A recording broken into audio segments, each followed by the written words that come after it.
Liberté.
l'élévation. Je convainc qu'on se carte les péchés.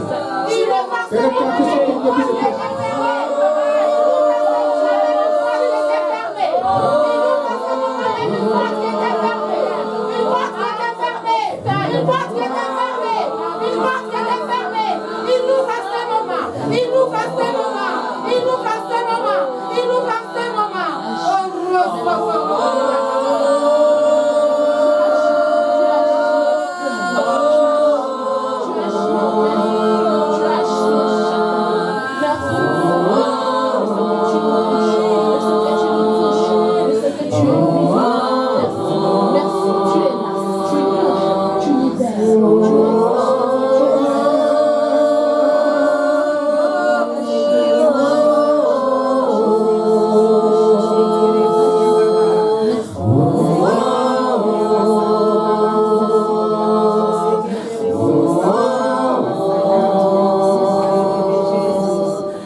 Nous te bénissons, nous te rendons grâce, nous te levons, Père éternel, nous te levons de ta magnificence. De ta magnificence, sois béni, sois élevé, sois magnifié à cet endroit. Nous te donnons, nous te invoquons, Père éternel. Prends toute la place, prends l'élévation dans la vie de l'enfant. Prends toute la place, prends l'élévation dans nos vies. Règne, règne, règne, règne. Et que ton règne vienne descendre dans nos vies, Père. Pour la gloire de ton nom, Seigneur. Ta gloire au Seigneur, ta gloire au Seigneur, ta gloire au Seigneur, ta gloire au Seigneur, ta gloire au Seigneur. Au nom de Jésus, merveilleux Seigneur.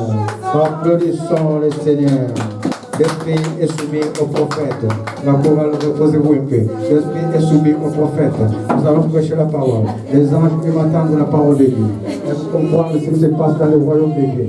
Nous allons annoncer la parole. Merveilleux Seigneur. Applaudissons le Seigneur, le Seigneur des rois. Les saints présents parmi nous. Dans le roi des rois est là. Les anges ont chanté avec nous, mes chers amis. Le ciel était ouvert. J'ai vu des milliers d'anges qui répétaient que oh, oh, oh, gloire soit bénie. La nuit mauvaise. Gloire soit bénie au Seigneur des Seigneurs. Amen. Merveilleux Seigneur. Dis à ton voisin qui est à côté de toi, comment tu pries? Comment tu pries? Comment tu pries? Ah, merveilleux Seigneur. Amen. Ta façon de prier, par ta façon de prier, on est à même de déterminer qui est ton Dieu. Amen. Demande encore à ton voisin, comment tu pries? Comment tu pries? Élève-tu le Dieu vivant? Élève-tu le Dieu vivant? Ta façon de prier va déterminer qui est ton Dieu. Oh, merveilleux Seigneur. Amen. Va déterminer qui est ton Dieu. La parole d'aujourd'hui, la lecture a comme titre que ta parole amène le surnaturel dans ta vie. Amen. Je n'ai pas dit la parole du pasteur ou la parole de qui que ce soit. Que ta propre parole amène le surnaturel dans ta vie. C'est pourquoi la question, dis-moi comment tu pries. La façon dont tu pries détermine qui est ton Dieu. Est-ce le Dieu élevé? Est-ce le Dieu puissant? Le Dieu autorité? Est-ce le Dieu vivant comme on a chanté? Ça va se déterminer par ta parole. Amen. Merveilleux Seigneur. J'ai choisi comme première lecture, vous nous le livre des Actes 4, 23 à 31. Je dis ceci. Actes des Apôtres 4, 23 à 31. Après avoir été relâchés, Après avoir été relâchés, donc ils étaient emprisonnés, ils étaient retenus, mais quand on les a relâchés, ils allèrent vers les leurs donc les apôtres allèrent vers le leur, c'était Pierre et Jean. et racontèrent tout ce que les anciens racontèrent tout ce que les principaux sacrificateurs et les anciens leur avaient dit. Lorsqu'ils l'eurent entendu, ils élevèrent à Dieu la voix, tous ensemble, et dirent, Vous retenez d'abord, les apôtres étaient retenus captifs parce qu'ils avaient guéri un paralytique. À quel nom il a guéri? Ils ont dit, nous l'avons guéri dans le nom de Jésus. On les a emprisonnés, on les a relâchés, mais on leur a interdit de parler du nom de Jésus. Et quand ils viennent dans la communauté, ils annoncent dans la communauté comment ça s'est passé. Et pendant qu'ils annoncent dans la communauté comment ça s'est passé, tous dans cette persécution se mettent d'abord en prière devant le Seigneur. Ils commencent à prier. Donc, Seigneur, Seigneur, tu es le Dieu qui a fait le ciel, la terre, la mer et tout ce qui s'y trouve. C'est toi qui as dit par le Saint-Esprit, par la bouche de notre Père, ton serviteur David. Pourquoi ce tumulte parmi les nations et ces vaines pensées parmi les peuples? Les rois de la terre se sont soulevés et les princes se sont ligués contre le Seigneur et contre son oint. En effet, contre ton Saint-Fils Jésus, que tu as oint, Hérode et Ponce Pilate se sont ligués dans cette ville avec les nations et avec les peuples d'Israël pour faire tout ce que ta main et ton conseil avaient arrêté d'avance. Et maintenant, Seigneur, vois leurs menaces et donne à tes serviteurs d'annoncer ta parole avec une pleine assurance. En étendant ta main pour qu'il se fasse des guérisons, des miracles et des prodiges par le nom de ton Saint-Fils Jésus. Amen. continue. Quand ils eurent prié, le lieu où ils étaient assemblés trembla. Ils furent tous remplis du Saint-Esprit et ils annonçaient la parole de Dieu avec force et assurance. Merveilleux Seigneur. On voit les apôtres, ils étaient dans la persécution. Pendant qu'ils étaient dans la persécution, ils n'ont pas d'espoir. Mais ils savent qu'en eux, il y a un Dieu vivant. Non seulement il est vivant, c'est un Dieu, comme on a vu la dernière fois, qui agit dans les surnaturels. Et ils savent que ce Dieu-là va agir. On nous a interdit de parler dans le nom de Jésus, mais nous, on va se mettre en prière devant ce Dieu. Non seulement se mettre en prière, dehors, les Sanhédrins les attendaient pour les emprisonner. Donc, ils n'avaient pas d'espoir. Ils se sont donnés, confiés au Seigneur. La dépendance au Seigneur. Leur vie ne dépendait que du Seigneur. Et par la prière, ils amenèrent les surnaturels dans leur vie. De telle sorte que les lieux où ils étaient tremblent. Et quand le lieu a tremblé et qu'ils n'avaient pas d'assurance, ils sortent et commencent à proclamer la parole de Dieu avec assurance. Alléluia. Parce qu'ils ont amené les surnaturels dans leur vie. La parole déclare, dans le livre de Luc 6,40, les disciples n'est pas plus grand que les maîtres. Mais tout disciple accompli est comme les maîtres. Tout disciple accompli est tissé au rang du maître. C'est ça que dit la parole. Le disciple n'est pas plus grand que les maîtres. Mais tout disciple accompli sera comme son maître. De telle sorte que les apôtres, ici au rang de Jésus, connaissant la gloire de Jésus en eux, connaissant qu'ils sont forcément avec un Dieu vivant. Un Dieu qui est vivant, un Dieu qui agit. Un Dieu qui est appelé Père éternel. Le Dieu qui se suffit à lui-même. Ils vont proclamer par les paroles, c'est Dieu vivant, afin que tout temps de leur vie, les surnaturels se ramènent dans leur vie. Les disciples qui connaissent cela, vous verrez les apôtres. Paul, par exemple, voici, dans Actes 16, voici Paul, est en train de marcher, voici une dame était possédée d'un esprit de python. Et Paul, par la parole qu'il a dans sa bouche, Paul, connaissant, sachant qu'il a le Dieu vivant, il a dit à la dame, je crois de cette terre, et tout de suite les Quand pythons, nous allions au lieu de prière, une servante qui avait un esprit de Acte python 16, tu le dirais 28. Oui, oui, vas-y. et qui en devinant procurait un grand profit à ses maîtres vint au devant de nous et se mit à nous suivre, Paul et nous. Elle criait, ces hommes sont des serviteurs du Dieu très haut et ils vous annoncent la voie du salut. Elle fit cela pendant plusieurs jours. Paul, fatigué, se retourna et dit à l'esprit, je t'ordonne au nom de Jésus-Christ de sortir de cette femme. Et il sortit à l'heure même. Instantanément, il sortit. Paul est à la conviction que le Dieu vivant habite en lui.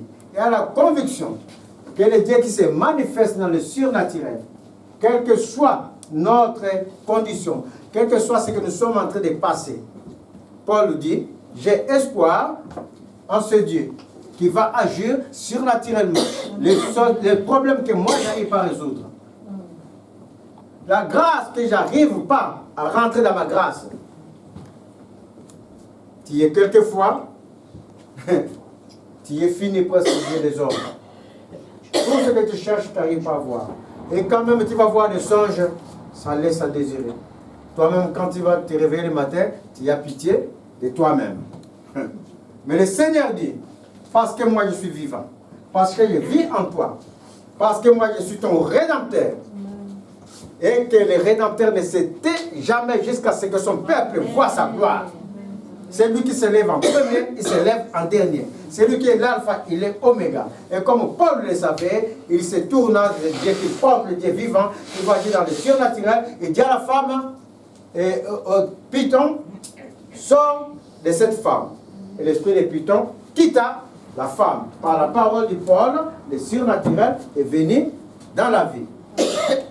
Ce même Paul avait la conviction, quand il est devant le roi Agrippa dans Acte 26, il dit au roi Agrippa, le Seigneur m'a suscité afin de renverser les œuvres des ténèbres, d'arracher les gens de la main de Satan pour la mener à son admirable lumière de Jésus.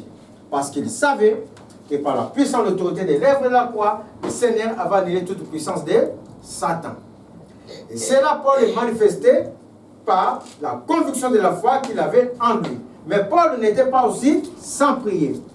Si vous lisez ce livre de 16 plus loin, vous verrez qu'à l'issue de cette chose, que l'esprit de Python est parti, comme cette femme procurait un gain à ces pays-là, on arrêta Paul et Silas. C'est là que Paul et Silas, n'ayant pas de solution, une fois encore, ils vont se mettre en prière en prison, et n'ayant pas de solution, s'attendant qu'à la main de Dieu, ils s'abandonnent à Dieu en se mettant en prière, comme les apôtres dans Acte 4. Et qu'est-ce qui s'est passé? Les chaînes se brisèrent surnaturellement. Amen. Par leurs paroles, ils amènent encore le surnaturel à se manifester dans leur vie. Amen. Les chaînes se brisèrent et ils sortirent. Ils ne se sont même pas enfuis jusqu'au matin. On les a fait sortir tranquillement. On va voir un monsieur qui a réellement, aux temps anciens, manifesté le surnaturel par sa parole. Parce que Paul, les autres apôtres, ils avaient la conviction, mais ils n'avaient pas dit les mots que ce monsieur a dit. C'est pour ça que je retiens vraiment ce monsieur. On va basculer dans le livre de 1 roi 17, l'histoire d'Élie. Élie, déjà, le nom Élie, en lui-même, veut dire celui dont le Dieu est éternel. Rien que le nom d'Élie, celui dont le Dieu est éternel. Le Dieu élevé, le Dieu qui se suffit en lui-même. Et Élie est à ce nom, va manifester l'autorité, la puissance de ce nom en toutes choses, dans toutes les circonstances. voici les peuples souffraient sous la conduite, la direction du roi Akab.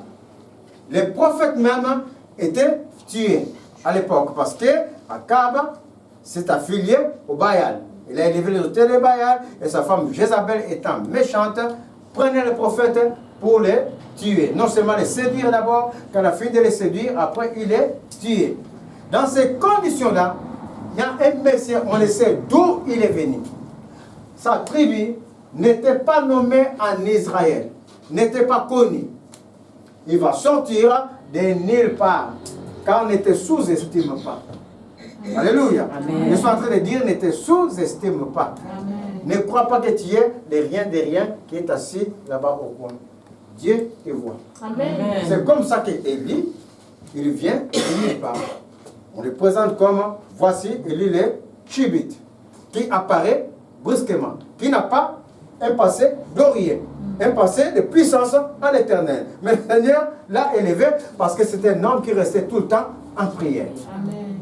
Et quand Israël ne pouvait pas faire, était sous la main d'Akab, lui, parce qu'il priait, il avait la révélation de Dieu. Alléluia. Amen. Comme les apôtres, comme Pierre, Paul, Jean, Paul, pour dire à la femme, au python de sortir, parce qu'il avait la révélation que mon Dieu est vivant. Et par cette révélation, ils ont annoncé la parole.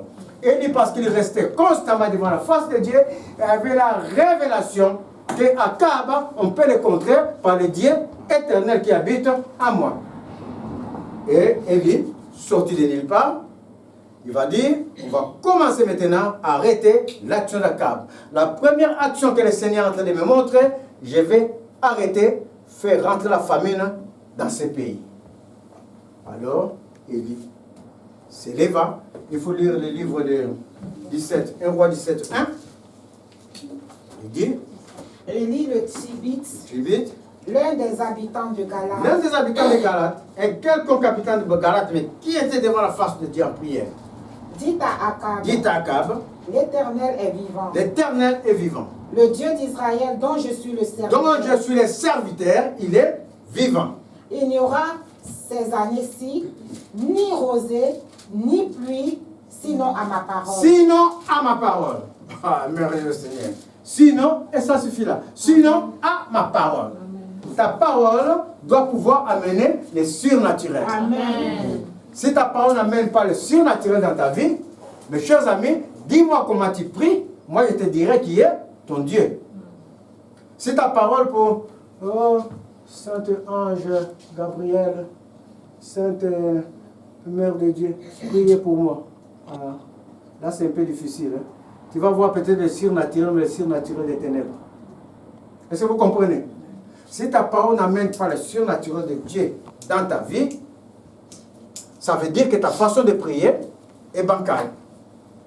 Celui qui a Dieu en lui, celui qui connaît que Dieu est vivant en lui, celui qui connaît que Dieu est élevé au-dessus de tout, celui qui connaît que Dieu, il est le El Shaddai, l'homme est puissant. Il y a des sorciers, les démons sont puissants, mais il y a Dieu, il est tout puissant. Amen. Et quand tu connais qu'il est tout puissant, c'est-à-dire qu'il annule la puissance de l'homme, qu'il annule la gloire de l'homme, la gloire des démons, parce qu'il est tout puissant.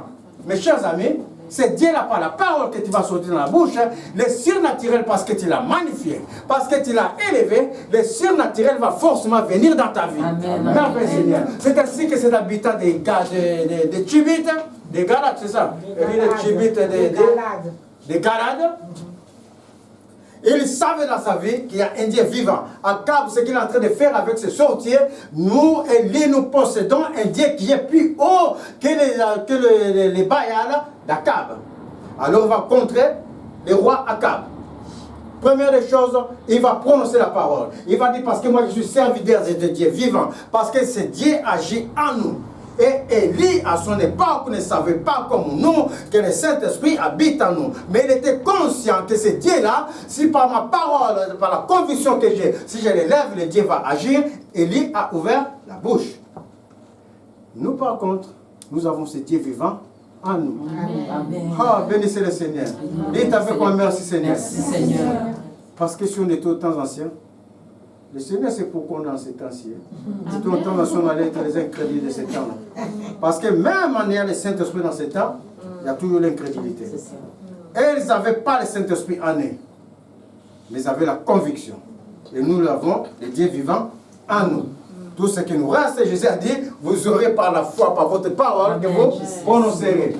Et Élie a dit, il y aura plus de pluie dans ce pays, au Akab, sauf à ma parole.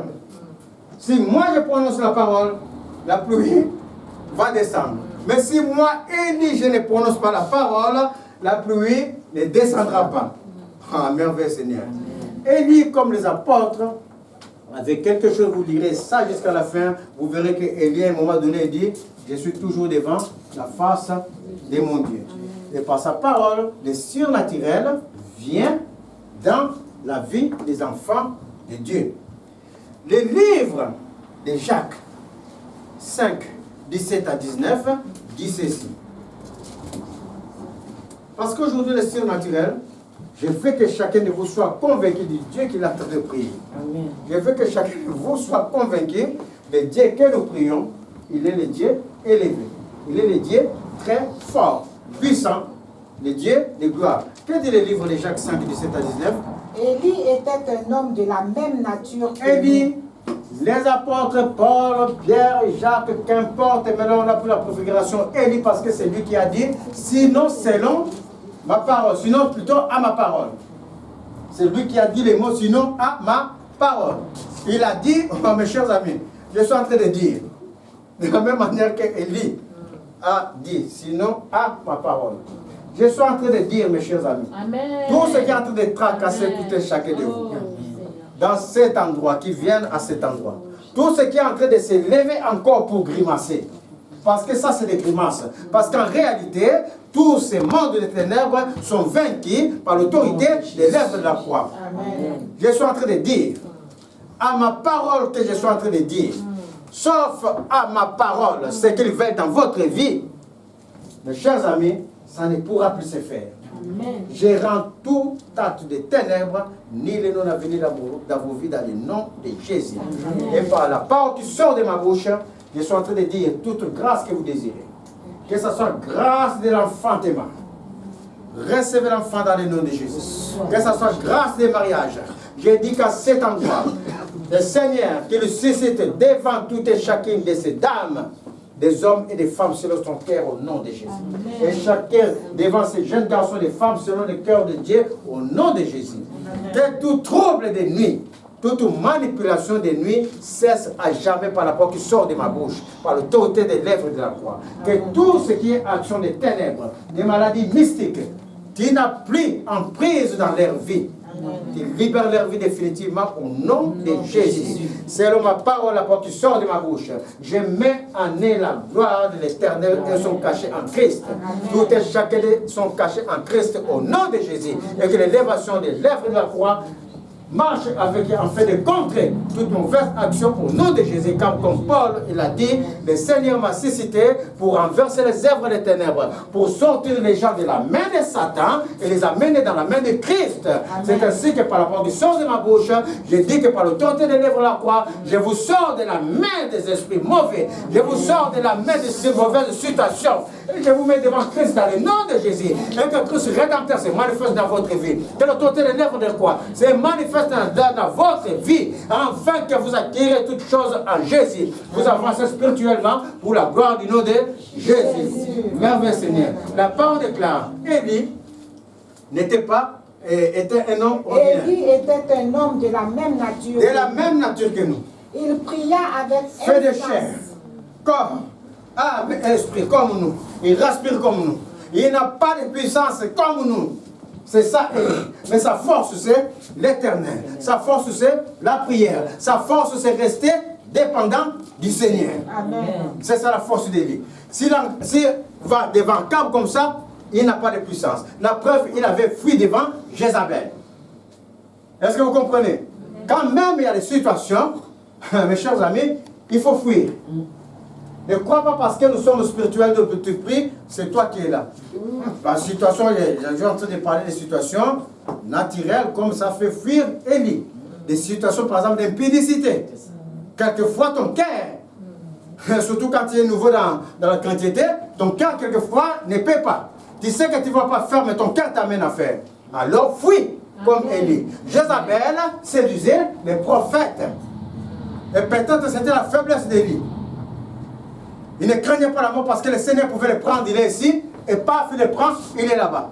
Donc, ce n'est pas ça qu'il craignait. Il craignait peut-être l'acte d'impudicité parce qu'il est écrit, Jézabel séduisait les prophètes de Dieu. Qu'à la fin de te séduire, après, on t'abat.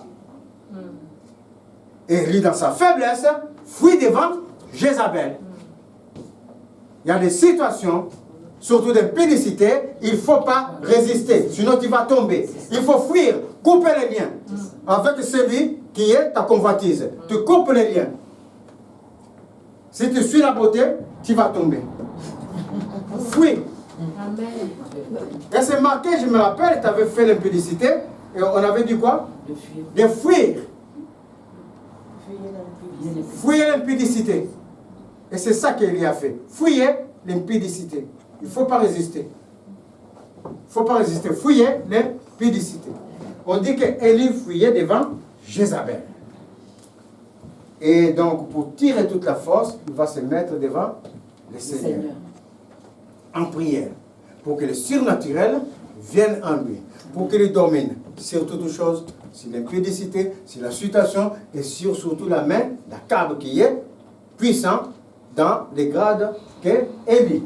Mais en réalité, Élie est plus puissant qu'Akab parce qu'Élie tire sa force du surnaturel. Et celui qui gagne dans le surnaturel s'appelle Jésus. La parole déclare, Élie était un homme ordinaire comme nous. Et puis Élie était un homme de la même nature que nous. Il pria avec instance. Il pria avec instance. Il pria avec instance. Mes chers amis, il y a des prières quelquefois, on dit que c'est un combat. C'est un combat spirituel. Ce que nous faisons, c'est un combat spirituel. Quand moi je suis en train de parler comme ça là, les démons qui étaient là, les paroles qui sortent de ma bouche, ça les fait tomber. Quand nous sommes en train de chanter, oh, oh, oh, les anges, je les ai chanter avec nous, ça veut dire que les esprits qui rôdaient là sont tous tombés. Est-ce que vous comprenez? C'est un combat. Et quelquefois tu pries pour la personne, quand tu sors de là, tu vois que le combat ça devient physique, tu as mal au bras, tu as mal quelque part. Parce que c'est un combat. Et c'est lui qui est le fort des forts, le puissant, qui combat avec force, les bras de puissance. Celui qui est notre droite dans ce combat, qui est élevé au-dessus de tout, au-dessus des anges, au-dessus des démons. Il est élevé dans les mondes célestes. Il est élevé dans les mondes terrestres, au-dessus de la gloire humaine, au-dessus de la sorcellerie d'hommes. Parce que beaucoup de choses viennent de la sorcellerie d'hommes, des gens qui sont vivants. Mais Jésus, il est Seigneur. Il est élevé au-dessus de la gloire des hommes. Cela s'appelle Jésus. Nous sommes ordinaires. Élie était ordinaire comme nous, mais priant avec instance.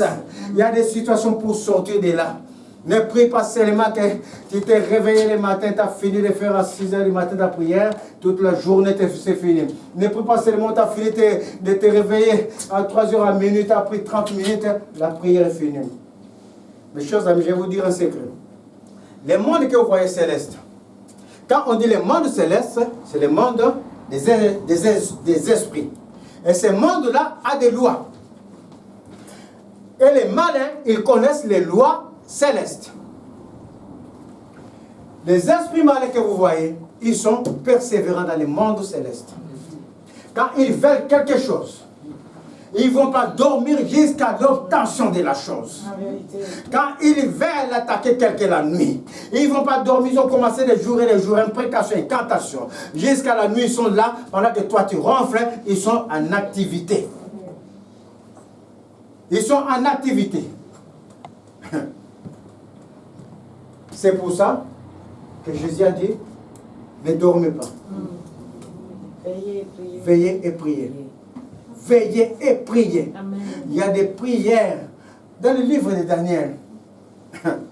C'est des combats spirituels. Daniel 9, je crois.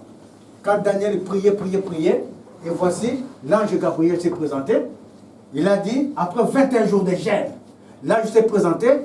Il a dit, et les combats, depuis qu'étant été de prier, on m'a envoyé venir t'annoncer la parole. Mais le combat était tellement raide qu'il a fallu que l'archange Michel vienne m'aider dans ce combat. C'est pour vous montrer la puissance du combat spirituel.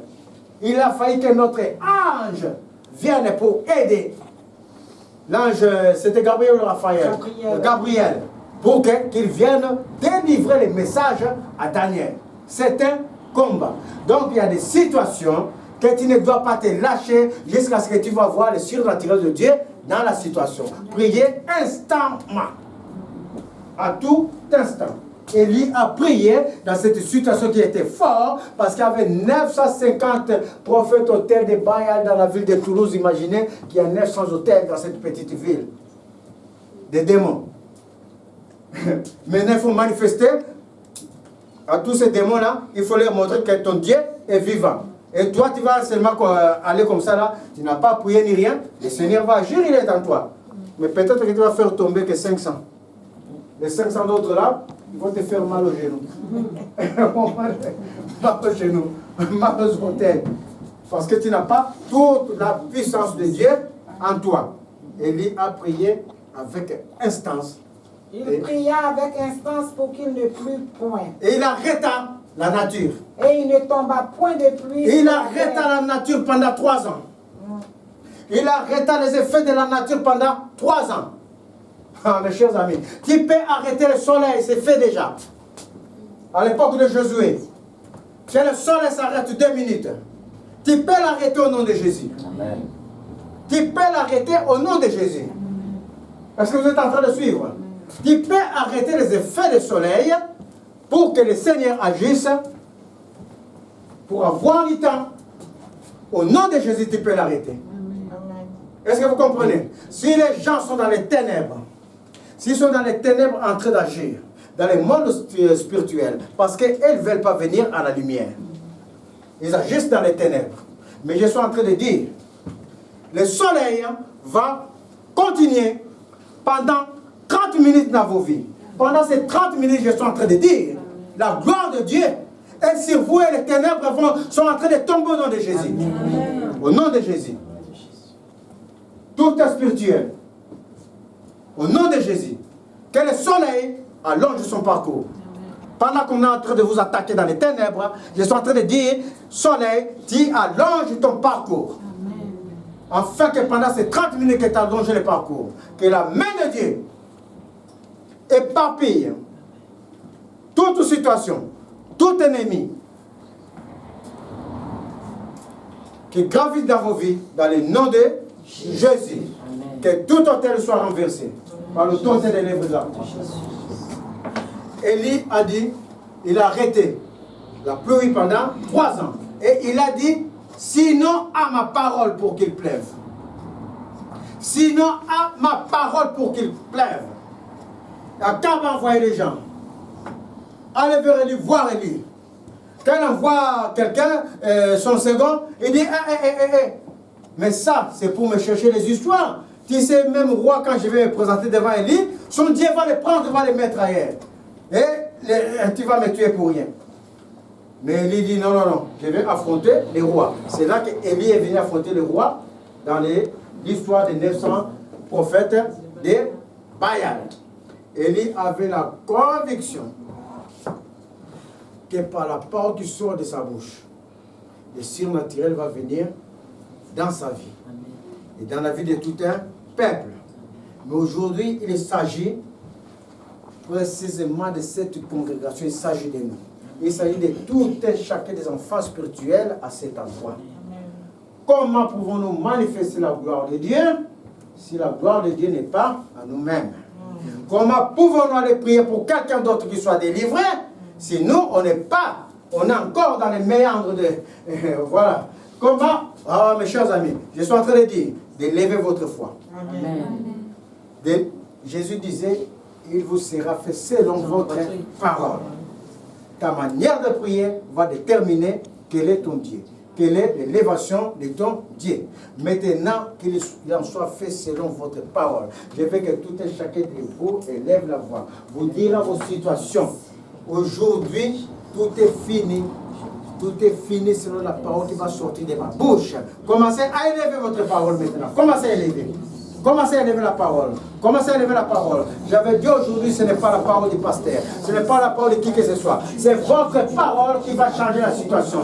C'est votre parole qui va amener le surnaturel dans votre vie. Dans votre vie. Comme Élie a amené le surnaturel dans sa vie et dans la vie de ceux qui l'entouraient. Amenez le surnaturel. Par votre parole, amenez le surnaturel. Car votre parole doit amener le surnaturel de Dieu dans votre vie. Le surnaturel de Dieu dans votre vie. Afin que les choses changent. Les situations changent. Proclamez-le. Élevez-les, proclamez, amenez le surnaturel. Appelez le surnaturel de Dieu. Appelez dans vos vies. Appelez.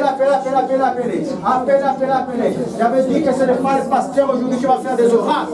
Aujourd'hui, les oracles, c'est vous, chacun fait des oracles de sa propre vie pour amener le surnaturel. Oh Père éternel, écoute, ouvre tes yeux, ouvre tes oreilles. Écoute les plaintes de tes enfants. Ouvre tes yeux, ouvre tes oreilles. Écoute leurs paroles. La parole déclare que tes yeux sont sur le Christ. Et tes oreilles attentives à leurs prières, Sois attentif à ce qu'ils sont en train de déclarer par leur bouche, car ils ont la conviction que tu es élevé, ils ont la conviction que tu es vivant, ils ont la conviction que tu es le Dieu grand, le Dieu élevé, le Dieu de gloire. Alors Père, manifeste, élève-toi, manifeste quoi? Viens te glorifier dans la vie de ceci, dans la vie de ceci, Père éternel, dans la vie de ceci, Père éternel, afin qu'ils sachent encore que le soleil levant, au soleil couchant, que tu es le Dieu de leur vie, le Dieu de leur vie. Alors Père, manifeste, élève-toi, au Saint-Esprit, toi qui attestes, Père éternel, les partitions de notre bouche par des signes, viens attester les partitions sont en train de sortir de leur bouche par des signes, par des grands signes, au Saint-Esprit, pour ta gloire. Alors Seigneur, manifeste, élève-toi, mon Père éternel, pour la gloire de ton Seigneur, au nom de Jésus. Jésus me dit de dire Amen. Car lui, il est Amen. Et quand il dit Amen, personne ne peut ôter. Et ce qui est sorti de votre bouche, le Saint-Esprit est en train d'amener ces paroles à l'accomplissement. J'ordonne à toutes les paroles qui sont sorties de courir avec rapidité pour s'accomplir dans le nom de Jésus. Car la parole est claire, on prononce la parole, et quand lui-même le Seigneur prononce la parole, cette parole court avec rapidité pour s'accomplir. Et comme le Saint-Esprit atteste vos paroles, que ces paroles courent avec rapidité afin d'accomplir ces desseins dans le nom de Jésus. Merveilleux Seigneur. Soyez bénis. Amen.